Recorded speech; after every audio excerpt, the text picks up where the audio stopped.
ही चाहिए। आखिर हमने अपने दोस्तों से इसको क्यों नहीं मिलाया? रुद्र ने कहा। रुद्र टाइगर के पास जाता है और अपना हाथ उसके गले पर फेरने लगता है और कहता है, इनसे मिलिए, ये है हमारे घर की और दादाजी की रखवाली, टाइगर।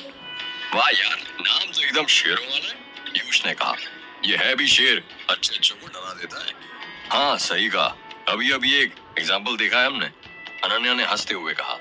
वहीं पर हॉल में रुद्र के दादाजी व्हील चेयर पर बैठे हुए थे। रुद्र अपने सभी दोस्तों को उनके पास ले जाता है और कहता है, ये मेरे दादाजी हैं, ये बोल नहीं सकते, ना ही चल सकते हैं, इन्हें लकवा हुआ है। सब लोग दादाजी के पैर पड़ने लगते हैं। रात हो चुकी थी और सभी लोग साथ मिलकर डाइनिंग टेबल पर बैठे हुए थे। जब पीयूष ने खाने के बर्तनों पर से ढक्कन हटाना शुरू किया तो उसके मुंह में पानी आ गया। डाइनिंग टेबल पर पनीर की सब्जी, तंदूरी रोटी, रायता, दाल, सलाद और मीठे में गुलाब जामुन रखा हुआ था। खाने को देखकर पीयूष ने कहा, भाई तेरे घर क्या हर रोज इतना ही खाना बनता है या सिर्फ कल तेरी शादी होने वाली है इसलिए इतना बना है?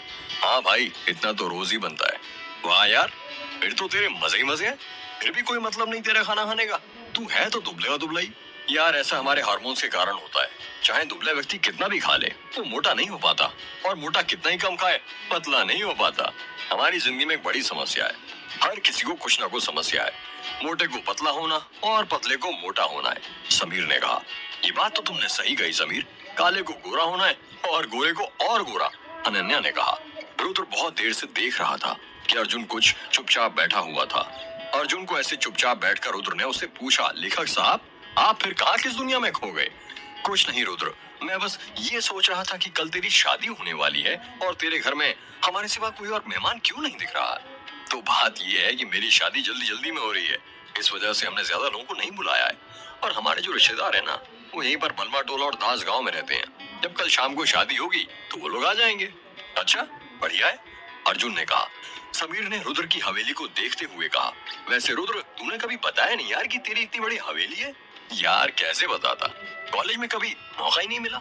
मौका मिलता भी कैसे, तुझे कभी तन्वी से फुर्सत ही नहीं मिली। इतना कहकर पीयूष जोर जोर से हंसने लगता है। ये सुनकर रुद्र का चेहरा उतर जाता है।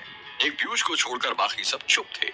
कुछ देर बाद समीर ने रुद्र से पूछा, वैसे तन्वी को पता है क्या तू शादी कर रहा है? रुद्र थोड़ी देर रुककर कहता है, हाँ उसे पता है।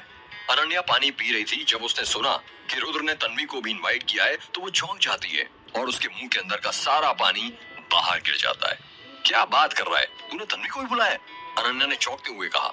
हाँ तो इसमें हर्ष क्या है? रुद्र ने कहा। वो कोई तेरी सिर्फ दोस्त नहीं है, तेरी एक्स गर्लफ्रेंड रह चुकी है। और तू क्या उसे ऐतिल मुश्किल का रणवीर समझता है जो तेरी शादी में आकर चन्ना मेरे मेरा गाएगी? अनन्या ने कहा। अब वही तो देखना है, यदि सच्चा प्यार किया होगा तो आएगी, अगर नहीं तो कभी नहीं आएगी। वैसे भी मुझे लगता है वो नहीं आएगी, रुद्र ने कहा। हाँ रुद्र, तू सही कह रहा है, अगर उसे आना होता तो अब तक आ जाती। वैसे भी रात के 9 बज गए, अब वो नहीं आने वाली, और कल तो वैसे ही तेरी शादी है, अर्जुन ने कहा।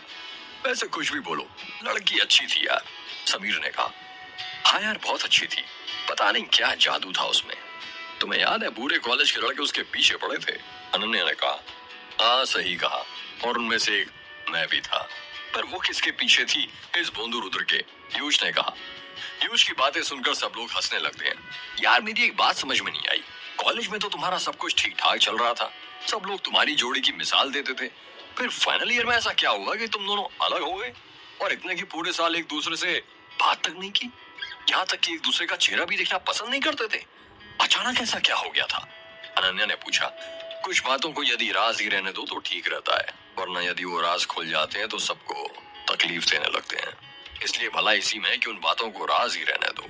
और वैसे भी मेरी जिंदगी कोई किताब नहीं है जो हर कोई जब चाहे तब पढ़ सकता है। ओ दूल्हे राजा, बातों घुमा मत, ये बता तुम्हारा ब्रेकअप क्यों हुआ था? समीर ने पूछा। समीर देख भाई, ऐसा है, मैं पुरानी बातों को याद करके उस पर रोना नहीं चाहता। अब उस वक्त के बारे में सोचकर मैं अपना समय बर्बाद नहीं करना चाहता यार, क्योंकि मुझे पता है अब वो वक्त लौटकर कभी वापस नहीं आ सकता, ना ही मैं उस वक्त को बदल सकता हूँ। इसलिए उन बातों को भूल जाए तो उसी में सबकी भलाई होती है। पीयूष ने टॉपिक को बदलते हुए कहा। वैसे राम काका कहाँ चले गए, दिख नहीं रहे? वो हवेली के बाहर गार्डन है ना, उसी के पास उनका घर है, रात में वो वहां पर ही रहते हैं। यार बाहर क्यों, अंदर क्यों नहीं? इतनी बड़ी हवेली है, कहीं भी रह सकते हैं आराम से। ये तो मुझे नहीं पता, पर शायद रखवाली के लिए? तुझे पता है तेरे राम काका बड़े एंटीक इंसान है, इन्हें तो कोई राइटर होना चाहिए था। बड़ी मनगढ़ंत कहानियां सुनाते हैं। मतलब मैं कुछ समझा नहीं, कहना क्या चाहते हो तुम? यही कि काका ने एक औरत की कहानी सुनाई थी जो मेघ गांव में जलकर मर गई थी। रुद्र ने धीरे से कहा, बेटा वो कहानी नहीं हकीकत है। पीयूष ने डरते हुए धीरे धीरे कहा, इसका मतलब उसकी आत्मा सही में यहाँ पर भटक रही है? हाँ भाई, और जो लोग उसका मजाक उड़ाते हैं ना, वो उसी के शरीर में प्रवेश करती है। अगला नंबर तेरा है। रुद्र की बातें सुनकर अनन्या हंसने लगती है और कहती है, बस रुद्र, और कितना डराएगा इसे? दिख नहीं रहा इसकी हवा टाइट हो गई है? यार ऐसे मजाक मत किया कर प्लीज, पीयूष ने हाथ जोड़ते हुए कहा। रुद्र कुछ कहता उससे पहले ही समीर ने कहा, अब यार पेट पूजा तो हो गई, ये बता सोने का इंतजाम कहाँ किया है? मुझे तो बहुत तेज नींद आ रही है। यार इतनी बड़ी हवेली है मेरी, जहां मन करे वहां सो जाना।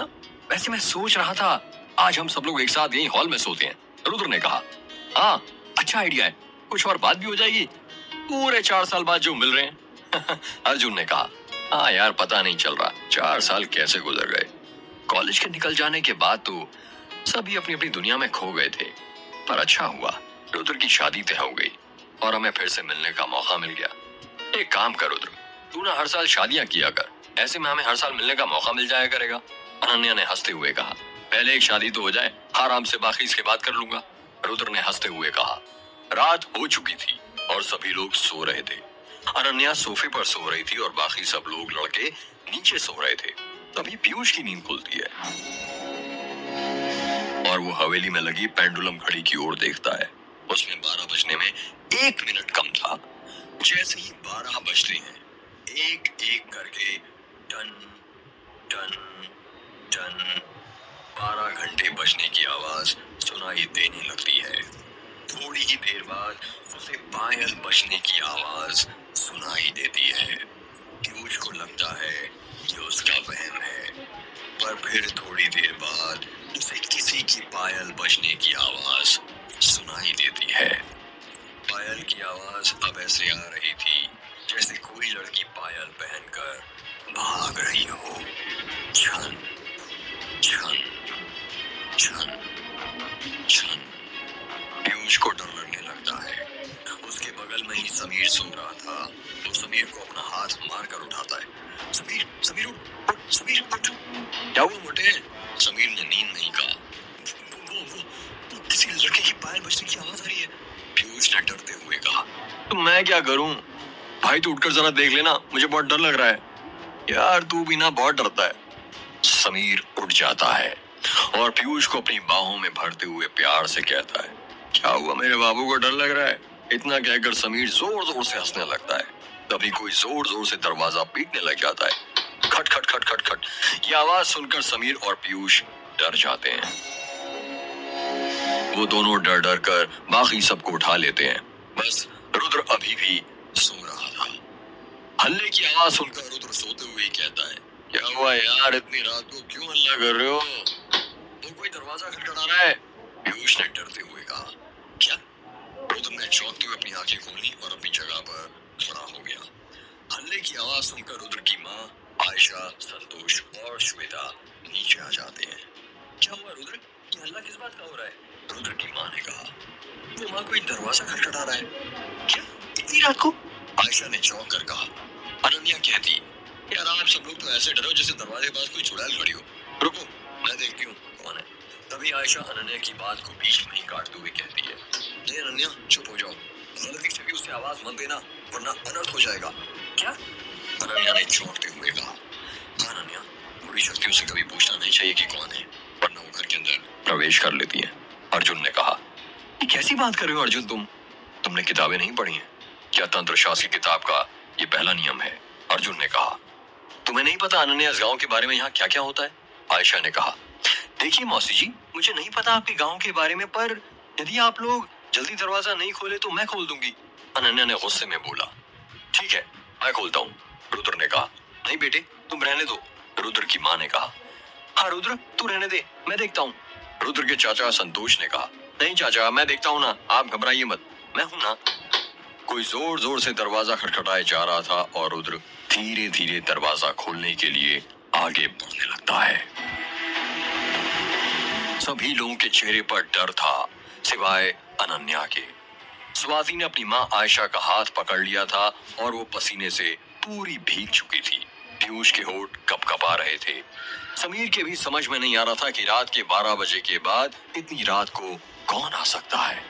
रुद्र दरवाजे के पास पहुंच चुका था और उसने अपना हाथ दरवाजे की तरफ बढ़ा लिया था। वो दरवाजा खोलने ही वाला था कि फिर उसे किसी के दरवाजा जोर जोर से खटखटाने की आवाज सुनाई देती है।